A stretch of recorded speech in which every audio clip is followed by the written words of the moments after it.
الحمدللہ وکفا وسلام علی عبادہ الذین اصطفى اما بعد فاعوذ باللہ من الشیطان الرجیم بسم اللہ الرحمن الرحیم یا ایہا الذین آمنوا اتقوا اللہ حق تقاتہ سبحانک لا علم لنا الا ما علمتنا انک انت العلیم الحکیم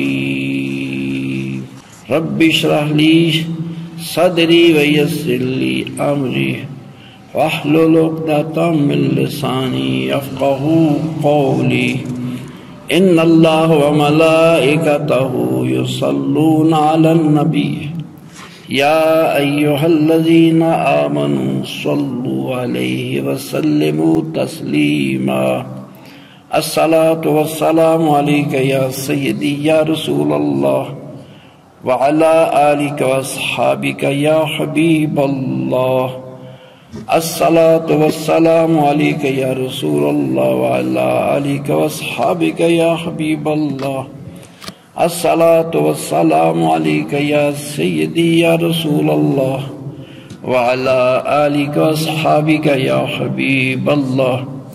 تمام حمدوں کے لائق، تمام بزرگیوں کے لائق اللہ تعالیٰ وحدہ لا شریک کی ذات مبارکہ ہے، جو ذات تمام کائنات کی خالق اور تمام کائنات کی مالک ہے اور تمام کائنات کی رازق ہے۔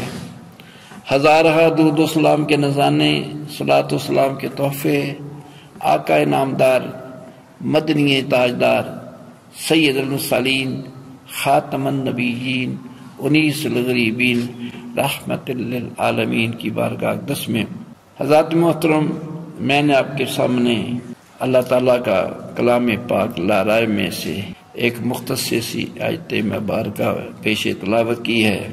اللہ تعالیٰ فرماتا ہے یا ایھا الذین آمنوا اتقوا اللہ حق تقاتہ، اے ایمان والو اللہ سے اتنا ڈرو جتنا ڈرنے کا حق ہے، اللہ سے اتنا ڈرو جتنا اس سے ڈرنے کا حق۔ حضرت ابن عباس رضی اللہ عنہ فرماتے ہیں اس کا مطلب یہ ہے کہ اس کی اتنی طاعت فرما برداری کرو جتنا طاعت کرنے کا حق ہے، اتنی اس کی فرما برداری کرو جتنا اس کی فرما برداری کا حق ہے۔ اور مجاہد کہتے ہیں کہ اس کا مطلب یہ ہے کہ اس کی ایسی اطاعت کی جائے، اس کا معنی کیا ہے کہ اللہ تعالیٰ کی ایسی اطاعت کی جائے کہ پھر نافرمانی نہ ہو۔ ہاں، کلمہ پڑھ لیا ہے، اللہ کی توحید کو مان لیا ہے، اب اس کی ایسی اطاعت کی جائے کہ پھر نافرمانی نہ ہو، اور ایسی یاد کی جائے کہ پھر اس کی یاد سے نسیان نہ ہو۔ ایسی اللہ تعالیٰ کی یاد ہو تو پھر وہ مالک کبریا، مالک، خالق، رازق، معبود اس کی نگاہوں میں سما جائے، وہ بھولے ہی نہ، جدھر دیکھتا ہوں ادھر تو ہی تو ہے۔ یہ نہیں کہ اس کی بندگی کا دعویٰ بھی کرے، اس کا ماننے والے کا دعویٰ بھی کرے اور پھر نافرمانیوں پر نافرمانیاں کرتا رہے۔ فرمایا کہ اللہ تعالی سے ڈرنا ایسا ڈرنا کہ جیسے اس سے ڈرنے کا حق ہے۔ تو اس کی وضاحت میں مجاہد فرماتے ہیں کہ ایسی اطاعت کی جائے کہ پھر نافرمانی نہ ہو، ہر کام کرتے ہوئے اپنے سامنے اللہ کی فرما برداری سامنے رکھے کہ اللہ کا اس کے بارے میں کیا حکم ہے، پھر اس کی یاد ایسی کی جائے تو پھر وہ یاد ہی رہے، بھولے ہی نہ۔ اللہ تعالیٰ فرماتا ہے فاتقوا اللہ ما استطعتم، پس اللہ سے ڈرو جہاں تک تمہاری استطاعت میں ہے، جہاں تک تمہاری پہنچ ہے اتنا اللہ سے ڈرو۔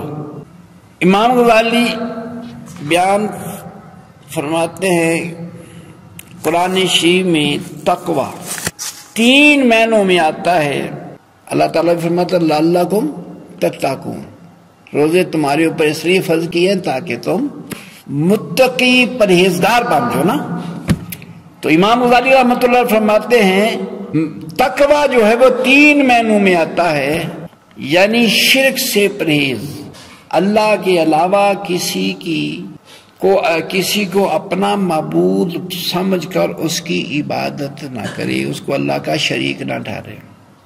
آج کل لوگ داتا صاحب جانے کو شرک کرتے ہیں، کہہ دیتے ہیں، پیروں فقیروں کو ماننا، ان سے محبت کرنے کو شرک کر دیتے ہیں۔ بھئی یہ شرک نہیں ہے، یہ وہی طریقہ کار ہے جو صحابہ کرام نبی علیہ السلام کی بارگاہ میں جاتے تھے اور آقا علیہ السلام سے محبت کرتے تھے۔ یہ سلسلہ طریقت وہی چلا آ رہا ہے۔ صحابہ کرام ہیں، آقا علیہ السلام کی سے محبت کرتے ہیں، آپ کی بارگاہ میں حاضر ہوتے ہیں، آپ کی صحبت اختیار کرتے ہیں۔ فرمایا مولانا روم رحمۃ اللہ علیہ فرماتے ہیں یک زمانہ صحبت با اولیاء بہتر 100 سالہ طاعت بیریا، اللہ والوں کی صحبت میں ایک گھڑی بیٹھ جانا 100 سال کی بے عبادت سے افضل ہے۔ میاں محمد بخش رحمۃ اللہ فرماتے ہیں صحبت پیر میرے دی بہتر نفل نمازوں، اللہ والوں کی صحبت، ایک بندہ تنہائی میں نفل پڑھ رہا ہے، ایک کسی اللہ والے کی صحبت میں بیٹھا ہے، آپ فرماتے ہیں کہ مرشد کی صحبت، اللہ والے کی صحبت جو ہے، آپ اپنے بارے میں میرے مرشد کی صحبت میرے لیے نفل نمازوں سے بہتر ہے۔ اللہ تعالیٰ بھی فرماتا ہے ان رحمت اللہ قریب من المحسنین، یقیناً اللہ کی رحمت محسنین کے قریب، جہاں اللہ والے ہیں وہاں اللہ کی رحمت برس رہی ہے۔ بابا فرید الدین گنج شکر رحمۃ اللہ علیہ داتا صاحب کونی اور گھٹنوں پر جاتے، ساتھ مرید ہوتے، عرض کرتے حضور آپ داتا صاحب ایسے کیوں چل رہے ہیں، کونی اور گھٹنوں پر چل رہے ہیں؟ آپ فرماتے میں یہاں دیکھ رہا ہوں اللہ کے نور کی بارش ہو رہی ہے، اللہ کی رحمت کی بارش ہو رہی ہے۔ آپ نے اپنی طرف سے بات نہیں کی، قرآن سے اخذ کیا۔ ہمارے پاس علم ہے، اللہ والوں کو اللہ تعالیٰ نے بصیرت دی ہے۔ فرمایا جے رب دل دیاں اکھیاں دے چانن ہووے نوروں، محبوبہ نو نظری آوے کیا نیڑے کیا دوروں۔ ہاں یہ میں ان کی بات کر رہا ہوں جن کو اللہ تعالیٰ نے دیکھنے والی آنکھ عطا فرمائی ہے۔ لوگ اللہ والوں کے ساتھ، جو اللہ والوں سے بغض رکھتا ہے، داتا صاحب ہمارے معبود نہیں ہیں، بابا فرید ہمارے معبود نہیں ہیں، وہاں سے کیا ملتا ہے؟ اللہ کی محبت ملتی ہے، اللہ کا پیار ملتا ہے۔ میاں محمد بخش رحمۃ اللہ فرماتے ہیں چنگے بندے دی صحبت یارو وانگ دکان اتارا، سادہ پاویں لئیے نہ لئیے کھلے آن ہزاراں، برے بندے دی صحبت یارو وانگ دکان لوہارا، کپڑے پاویں کنج کنج رکھیے چنگاں پہن ہزاراں۔ دیکھیں یہ داتا صاحب کیوں جا رہا ہے، مرید اپنے مرشد کے پاس کیوں جا رہا ہے؟ ایمی شرک دے فتوے کٹ کٹ کے نہیں، شرک یہ ہے کہ اللہ کے علاوہ کسی اور کو اپنا معبود سمجھنا، اس کی عبادت کرنا۔ داتا صاحب کو ماننے والے داتا صاحب کو اپنا معبود نہیں سمجھتے، اللہ کا دوست سمجھ کر جاتے ہیں۔ یہ وہی ہستی ہیں جہاں قریب آنے والے بے ایمان گئے تو ایمان والے ہو گئے، کافر گئے مومن ہو گئے، اللہ سے نا آشنا گئے اللہ سے آشنا ہو گئے۔ ایک برات تھی، برات جا رہی تھی، پہلے تو یہ نہیں تھا، یہ جیو لوکیشن سسٹم نہیں تھا، اب تو لوکیشن بندہ پہلے نہ سڑکیں تھی نہ بسیں تھی، پیدل جاتے تھی۔ برات جا رہی تھی، برات رستہ بھول گئی، جنگل بیابان میں کہ اس طرف جانا ہے کہ اس طرف جانا ہے، گاؤں کس طرف ہے. دیکھا کہ وہاں کسی درویش اللہ والے کی کٹیا جھونپڑی، وہاں اس بابا جی سے پوچھتے ہیں کہ اس گاؤں کا رستہ کیا ہے. اس گاؤں کا نام تھا مدینہ. کیا تھا؟ مدینہ. گئے برات والے سارے، بابا جی ہم رستہ بھول گئے ہیں، مدینہ کو کون سا رستہ جاتا ہے، مدینے کو کون سا رستہ جاتا ہے. جو عاشق مدینہ ہے جب مدینے کا نام سن لے، محب جب محبوب کا نام سنے تو موج میں آ جاتا ہے. درویش رنگ میں بیٹھے تھے، جب مدینہ شریف کا نام آیا وجد میں آ گئے. آپ نے فرمایا مدینے کا رستہ بتاؤں تو مدینے پہنچا دوں. کہنے لگا جی بابا جی بڑی مہربانی ہوگی اگر ہم مدینے، آپ مدینے ہمیں پہنچا ہی دیں. آپ نے فرمایا ساری آنکھیں بند کرو. کافر بھی مانتے ہیں کہ مسلمانوں کے یہ بزرگ ہیں، جب موج میں آئے آنکھیں بند کرا کے کہیں کے کہیں پہنچا دیتے ہیں. ہاں تو کیا ہے، آپ نے فرمایا آنکھیں بند کرو. سب نے آنکھیں بند کی. اس اللہ کے ولی نے توجہ فرمائی، فرمایا آنکھیں کھولو. آنکھیں کھولے سارے مدینہ شریف میں. ہاں یہ یہاں پر یہ اللہ والے، یہ ان کا ہی کام ہے. ایک مرد کامل نے 90 لاکھ ہندوؤں کو کلمہ پڑھایا. ان پر فتویٰ لگانے والوں سے پوچھو تم نے کتنے ہندوؤں کو کلمہ پڑھایا ہے، تم نے کتنے کافروں کو مسلمان کیا ہے. اللہ تعالی ہمیں حق بات کو سمجھنے کی توفیق نصیب فرمائے. تو میں عرض کر رہا تھا، امام غزالی رحمۃ اللہ علیہ فرماتے ہیں، جو فرمایا ہے نا آمن اتقوا اللہ، اللہ سے ڈرو جیسے اللہ سے ڈرنے کا حق ہے. اس 3 معنوں میں آتا ہے کہ شرک سے بچے، شرک سے بچے. اللہ والوں کو ماننے کا طریقہ ماننا ہے تو دیکھو داتا صاحب نے اپنے مرشد کو کیسے مانا، غوث اعظم نے اپنے مرشد کو کیسے مانا، بابا فرید نے اپنے مرشد کو اللہ والوں کو ماننے کا طریقہ کیا ہے. فرمایا ایک تو میں نے کہ شرک سے پرہیز کرے، دوسرا یہ ہے کہ گناہوں سے پرہیز رکھنا، گناہ سے بچ، تقویٰ یہ گناہوں سے بچ، قدم سنبھل کا رکھے، گناہ سے بچے، گناہ سے بچے. اور فرمایا بدعت سے پرہیز کرنا.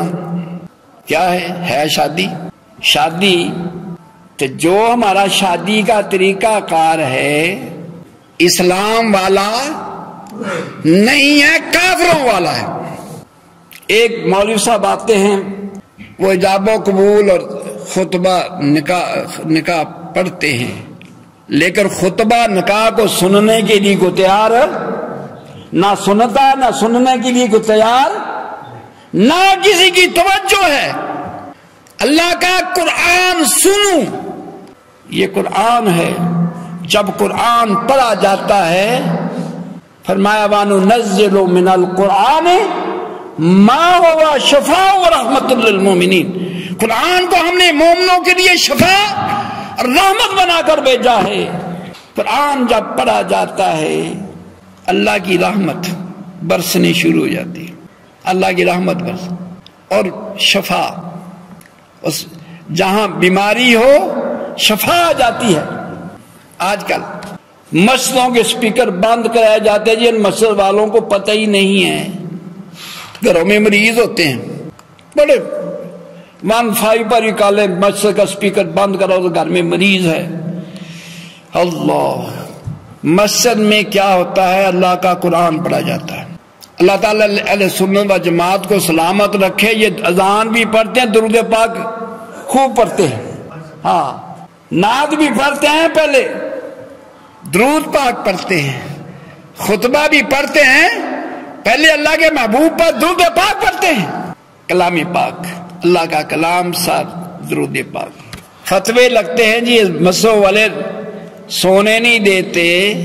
یہ وہی نظریہ ہے جو کافروں کا نظریہ ہے.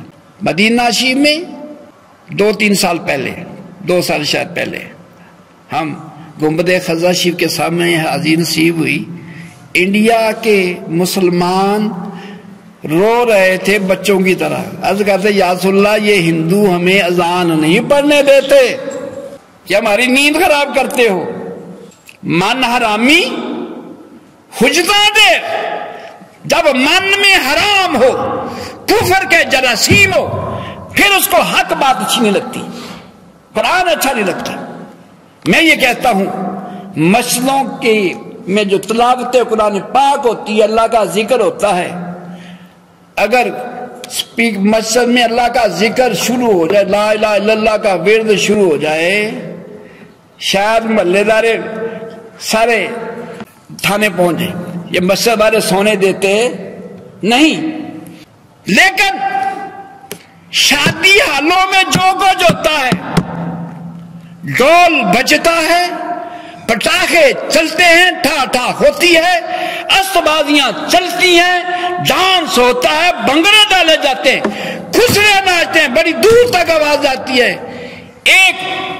ایک بھی بندہ نظر نہیں آیا کہ تھانے میں گیا ہو یہ شادی حال والے گھروں میں مریض ہوتے ہیں، یہ مریض کو سونے نہیں دیتے، کبھی نہیں دیکھا کسی شادی حال کے خلاف محلے دار چلے جائیں جی شادی حال والے یہ ڈھول لمکا بجاتے ہیں، ڈانس باجے بجاتے ہیں، یہ نیند خراب کرتے ہیں،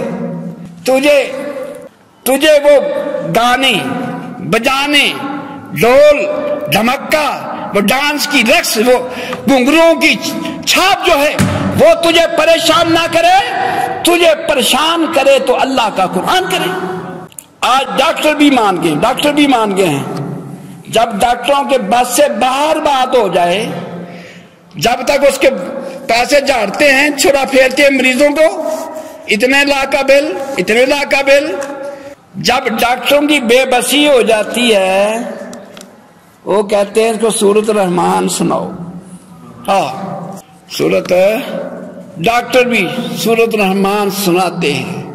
اللہ، جب مریض ڈاکٹروں سے بے بس ہو جائے تو مریض گھر میں جا کر اس کے پاس سورۃ یاسین ہے، مریض کیا ہے، مریض اس کے پاس بلند آواز سے سورۃ یاسین پڑھتے ہیں کہ نہیں پڑھتے یار، بولو یار، ہے مریض، اس کے پاس اونچی آواز میں اللہ کا قرآن پڑھا جاتا ہے، مریض اللہ کے قرآن سے شفا پکڑتا ہے، بشرطے کہ مریض ہو مومن، ایماندار ہو۔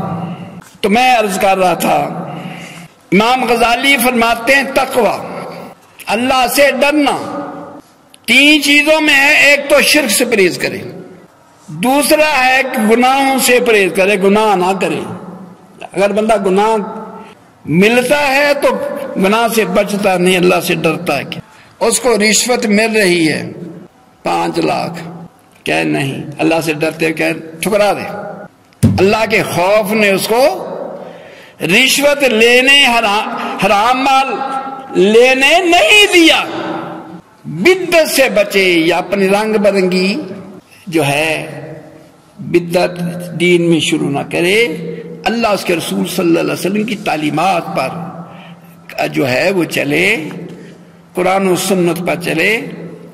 تو کیا ہے، ایک تو امام غزالی رحمۃ اللہ علیہ، پیروں کو ماننا، بزرگوں کو ماننا، یہ ہے کہ ان کی تعلیمات پر کو مانا جائے، ان کی تعلیمات پر عمل کیا جائے۔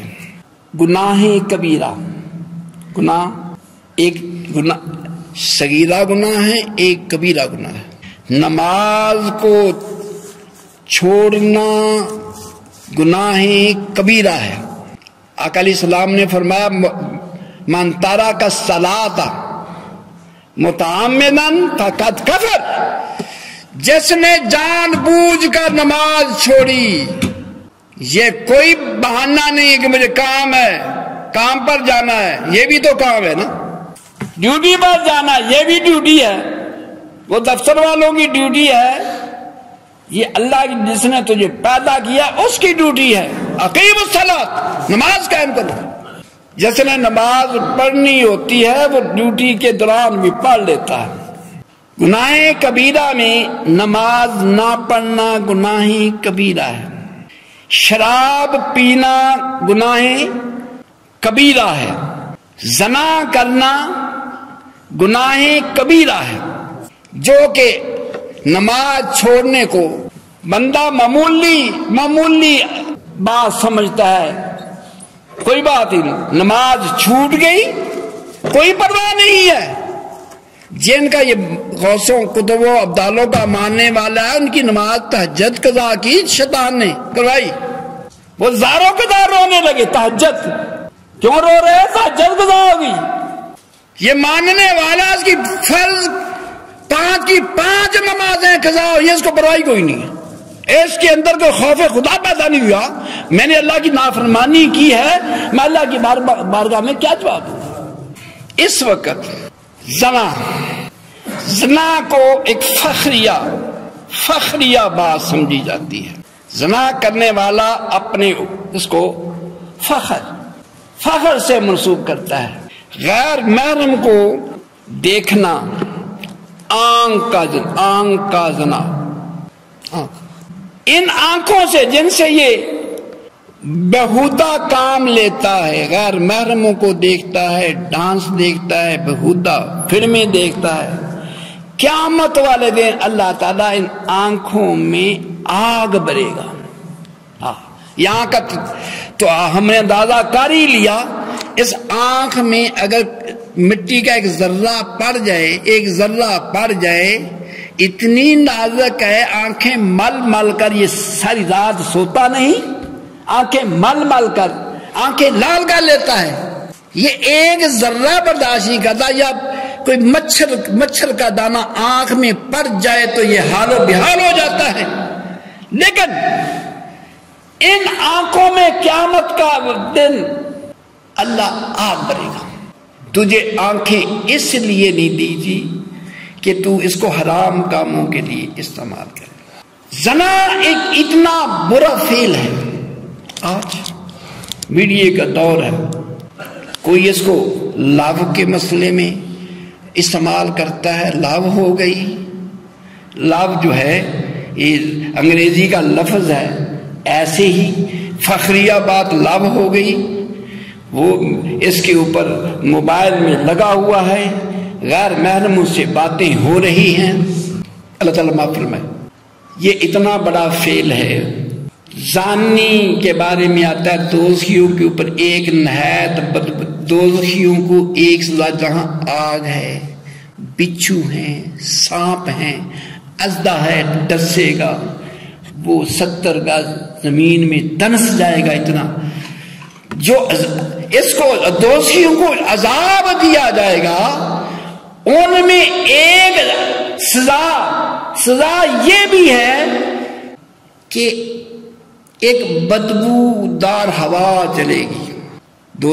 دوزخیوں کے لیے بدبودار ہوا چلائی جائے گی، دوزخی چیخ اٹھیں گے، تڑپ اٹھیں گے، کہیں گے اے ہمارے رب، اس سے زیادہ بدبودار ہوا تو ہم نے کبھی دیکھی نہیں تھی، اتنی بدبودار۔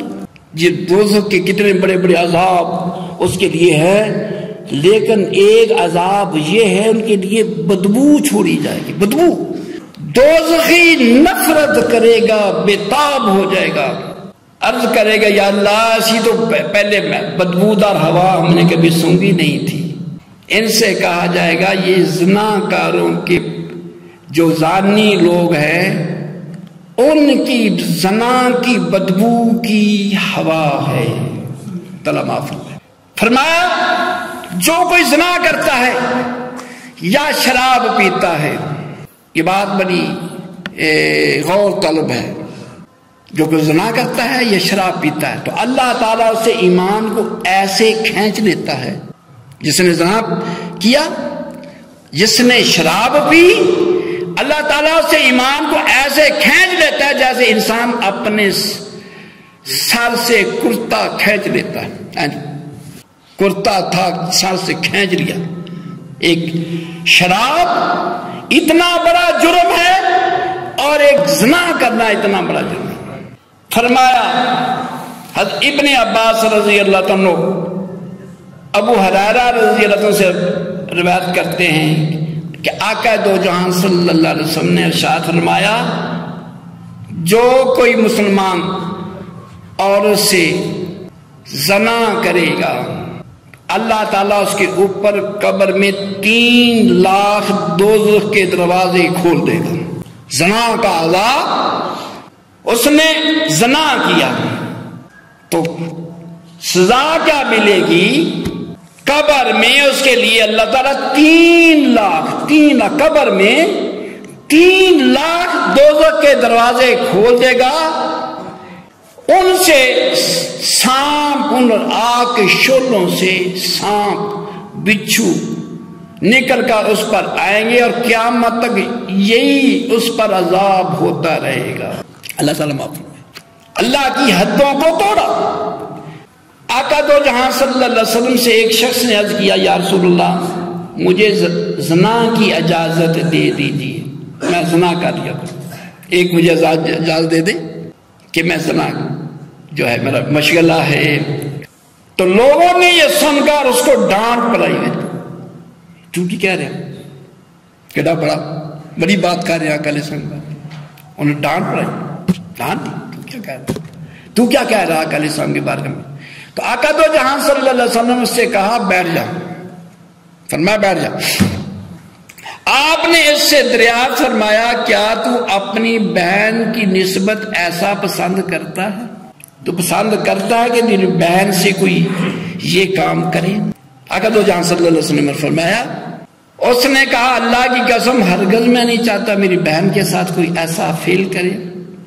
پھر آپ نے فرمایا کیا تو اپنی پھوپھی کی نسبت ایسا پسند کرتا ہے کہ تیری پھوپھی کے ساتھ کوئی ایسا فعل کرے؟ اس نے کہا ہرگز نہیں۔ پھر آپ نے دریافت فرمایا کیا اپنی خالہ کی نسبت ایسا پسند کرتا ہے کہ تیری خالہ کے ساتھ کوئی ایسا فعل کرے؟ اس نے کہا اللہ کی قسم ہرگز میں نہیں چاہتا کہ میری خالہ کے ساتھ کوئی ایسا فعل کرے۔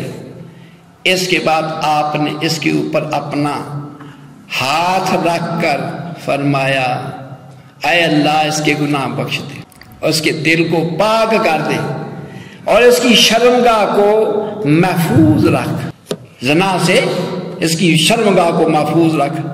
پھر اس کے بعد شخص کا کبھی بھی برائی کا ارادہ نہیں ہوا۔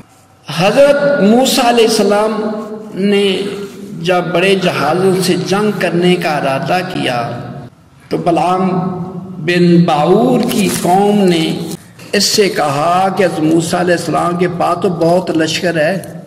اس نے جواب دیا کہ کچھ عورتوں کو بناؤ سنگار کر کے اسباب دے کر ان کے لشکر میں بھیجنے کے لیے پروگرام بناؤ، ان کی فوج میں کچھ عورتیں بناؤ سنگار کر کے اس کی فوج میں بھیجو، جو کہ کفر آج بھی کر رہا ہے نا۔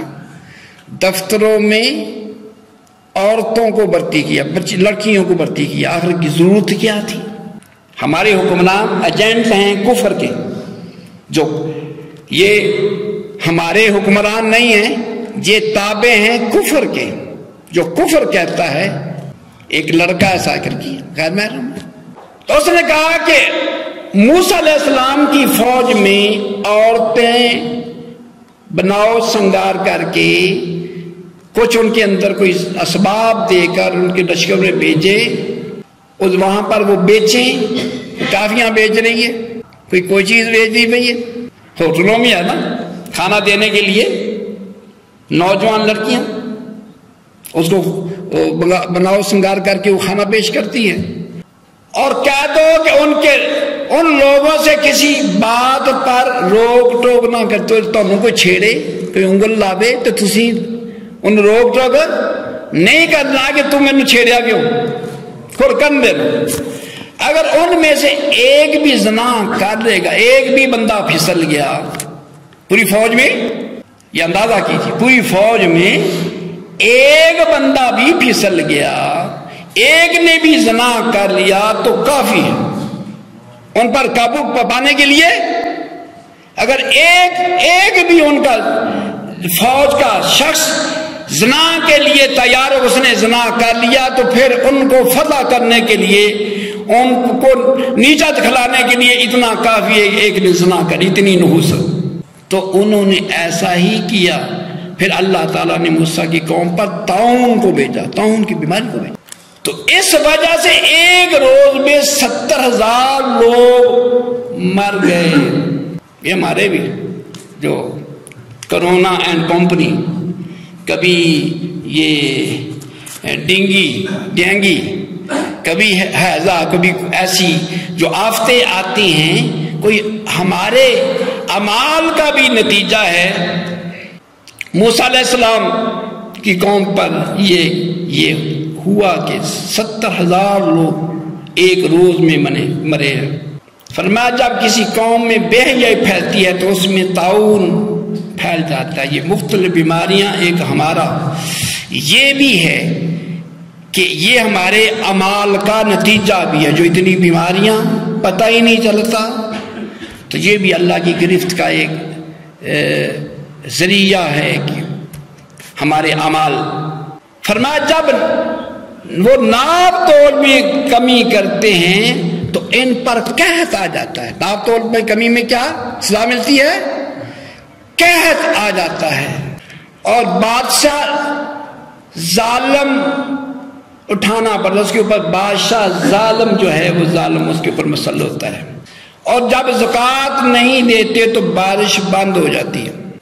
ایک تو کیا ہے، ناپ تول پر کمی کی سزا کیا ہے، ان میں قحط آ جاتا ہے اور بادشاہ ظالم ان کے اوپر مسلط ہوتا ہے. اور جب زکوٰۃ نہیں دیتے تو بارش بند ہو جاتی ہے. ابو ہریرہ رضی اللہ عنہ نے کہا کہ زانی کو 6 قسم کے عذاب ہوتے. زانی کو کتنے عذاب؟ 6.